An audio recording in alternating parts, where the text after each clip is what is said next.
Naiintindihan nyo ba yung mga pelikula ngayon na ginagamitan ng effect? Halimbawa, yung mga 1960, 1970. Ito yung tinatawag na special effect.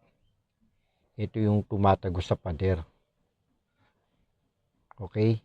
Tapos, mga ano yan, 70s, 80s, 90s yan. Tapos pagdating ng 2000 hanggang 2020, dito na yung pumapasok yung CGI effect.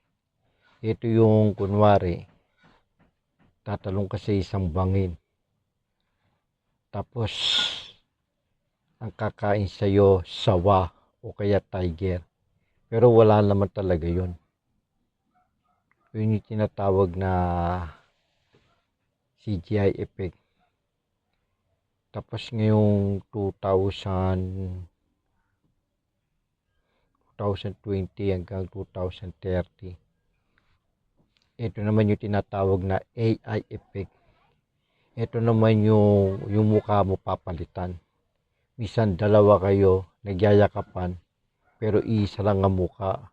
Yun naman yung tinatawag na AI effect. Okay? Parang nagta-transform. Ano lang to, isang kaalaman lang.